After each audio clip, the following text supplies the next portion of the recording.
ఎన్నికల్లో ఇచ్చిన హామీ మేరకు రజకులను ఎస్సీల్లో చేర్చాలన్న ప్రధాన డిమాండ్తో ఈ నెల 12వ తేదీన రాజమండ్రిలో రజకుల రౌండ్ టేబుల్ సమావేశం నిర్వహిస్తున్నట్లు రాజమండ్రి పట్టణ రజక సంక్షేమ సంఘం అధ్యక్షులు బొమ్మదేవర శ్రీనివాసరావు, రజక చైతన్య సేవా సంస్థ రజక సంక్షేమ సంఘం అధ్యక్షులు బొమ్మదేవర శ్రీనివాసరావు, రజక చైతన్య సేవా సంస్థ రాష్ట్ర అధ్యక్షులు కాకినాడ రామారావు తెలిపారు. ఆదివారం శేషయ్యమెట్టులోని రజక కళ్యాణ మండపంలో ఏర్పాటు చేసిన సమావేశంలో వారు మాట్లాడారు. ఎన్నో ఏళ్లుగా రజకులు అణచివేతకు గురవుతున్నారని, ఈ విషయం తెలుసుకున్న కూటమి నాయకులు ఎన్నికల్లో తమకు హామీ ఇచ్చారని తెలిపారు. ఎస్సీ హోదాతోనే రజకులకు సరైన గుర్తింపు లభిస్తుందని వారన్నారు. ఈ కార్యాచరణ కోసమే 12వ తేదీన రౌండ్ టేబుల్ సమావేశం నిర్వహిస్తున్నామని, రాష్ట్ర స్థాయి నాయకులు హాజరవుతారని తెలిపారు. అసెంబ్లీలో తీర్మానం చేసి కేంద్ర ప్రభుత్వానికి పంపించాలని, అదే తమ డిమాండ్ అని వారు తెలిపారు. ఈ కార్యక్రమంలో రాజమండ్రి పట్టణ రజక సంఘం గౌరవ అధ్యక్షులు పాలమూరు వెంకట్రావు, గౌరవ సలహాదారులు నందమూరి శ్రీను, మాజీ అధ్యక్షులు శీలం శ్రీను, పాలకవర్గ సభ్యులు తదితరులు పాల్గొన్నారు.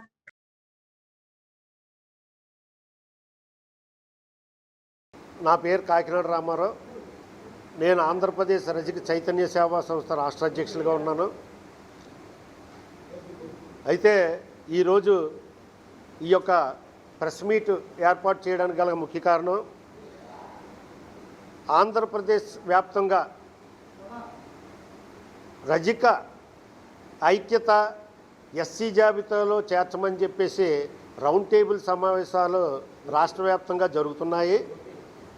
దాని యొక్క పరిణామంతో మేము ఏలూరు, అటు దాచేపల్లి పల్నాడు జిల్లా, అలాగే చిత్తూరు జిల్లా, ఇటు అనకాపల్లిలో 4 అయినాయి. ఇది 5వది రాజమండ్రిలో పెట్టాలని చెప్పేసి పెద్దలందరూ నిర్ణయించడం జరిగింది. దీన్ని పరిష్కరించుకొని రేపు 12వ తారీఖు నాడు ఇక్కడ రాజమండ్రిలో ఈ యొక్క రజక ఐక్యత ఎస్సీ జాబితా మీద రౌండ్ టేబుల్ సమావేశాన్ని ఇక్కడ పెట్టడం జరిగింది. దీన్ని పురస్కరించుకొని మరి రాష్ట్ర వ్యాప్తంగా ఉన్నటువంటి మా రజక నాయకులు కానీ, అలాగే వ్యాపారస్తులు, ఉద్యోగ కార్మికులందరూ కూడా ఈ యొక్క రౌండ్ టేబుల్ సమావేశానికి రాష్ట్రం నలుమూల నుంచి కూడా ఇక్కడ రాజమండ్రి రావడం జరుగుతుంది. ఇది ఎందుకంటే మాకు చిరకాల వాంఛ, రజకులను ఎస్సీ జాబితాలో చేర్చమని చెప్పేసి ఏనాటి నుంచో ఉన్నటువంటి మా పెద్దల టైం నుంచి కూడా అడగడం జరుగుతుంది. ఇది 28 రాష్ట్రాల్లో రజకులు ఎస్సీ జాబితాలో ఉన్నారు. 4 కేంద్రపాలిత ప్రాంతాల్లో కూడా ఎస్సీలో ఉండడం జరిగింది. అయితే దేశంలో సగానికి పైగా ఉన్న రాష్ట్రాల్లో జనాభాలో ఎస్సీ జాబితాలో ఉన్నారు. 25వ వంతు మరి బీసీలుగా మిగిలిపోవడం జరిగింది. ఇది పక్కన ఉన్నటువంటి ఒరిస్సాలో ఎస్సీలో ఉన్నారు, ఆంధ్రప్రదేశ్లో బీసీలో ఉన్నారు.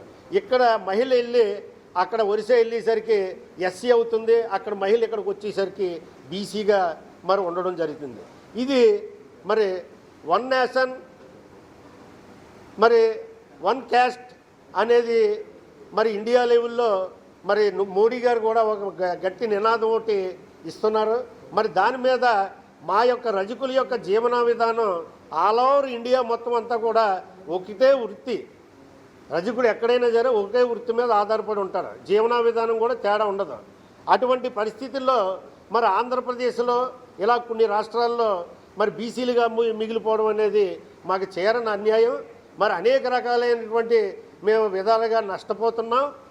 రాజకీయంగా, ఆర్థికంగా, సామాజికంగా అన్ని రకాలుగా కూడా మేము నష్టపోవాల్సినటువంటి పరిస్థితి ఏర్పడుతుంది. కాబట్టి మేము ఎస్సీల్లో కలపమని చెప్పేసి ఏనాటి నుంచి అడుగుతుంటే, గత ఎలక్షన్ ముందు నారా చంద్రబాబు నాయుడు గారు తప్పనిసరిగా కూడా ఏదైతే మీకు మరి ఎస్సీల్లో కలపమని మీరు అడుగుతున్నారో దాన్ని తప్పనిసరిగా కూడా నా వంతు నేను పూర్తి కృషి చేసి మిమ్మల్ని ఎస్సీ జాబితాలో కలపడానికి నేను పూర్తిగా సహకరిస్తానని చెప్పేసి ఆ రోజు బీసీ మరి బహిరంగ సభలో చెప్పడం జరిగింది.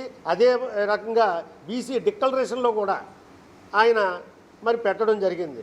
మరి ఎంతో అభివృద్ధి చేస్తూ రాష్ట్రం అన్ని కులాలకి కూడా సమానమైనటువంటి ప్రాతినిధ్యంతో ఇస్తూ వచ్చినటువంటి తరుణంలో మా యొక్క కోరికను కూడా మరి ఆయన ఇచ్చారు. కాబట్టి దాన్ని తప్పనిసరిగా కూడా నెరవేర్చాలనే క్రమంలో మేము శాంతియుతంగా మా యొక్క కమ్యూనిటీ ఏదైతే ఉందో మా పెద్దలందరూ కూడా కూర్చుని మేము దీని మీద మరి సలహాలు సూచనలు అందరూ తీసుకొని మేము ఒక విధానంలోకి వచ్చి బాబు గారి దృష్టిలో కూడా దీన్ని తీసుకుని వెళ్దామనే ఒక ప్రక్రియలో భాగంగా మరి రేపు 12వ తారీఖు నాడు మరి రాజమండ్రిలో పెట్టడం జరుగుతుంది. కాబట్టి రేపు 12వ తారీఖుని జరగబోయే ఎస్సీ స్టేటస్ కోసం మాకు రజకుల్ని ఎస్సీలో జాయిన్ చేయాలని దేనికోసం మేము అడుగుతున్నామంటే, నారా చంద్రబాబు నాయుడు గారు గతంలో రజకుల్ని ఎస్సీలో జాయిన్ చేస్తానని ఆయన కూటమి ప్రభుత్వం వచ్చిన తర్వాత మాట ఇవ్వడం జరిగింది. గెలిచిన తర్వాత 2 సంవత్సరాలు అయిన తర్వాత మమ్మల్ని రజకులన్నదాన్ని చిన్న చూపుగా చూస్తున్నారు కనుక దయించి మేము భిక్ష అడుగుతున్నాం అనుకొని మా కార్యక్రమాన్ని మమ్మల్ని ఎస్సీలో జాయిన్ చేయాలని మేము మరీ కోరుకుంటున్నాం. ఇట్లు అధ్యక్షులు బొమ్మదేవర శ్రీనివాస్.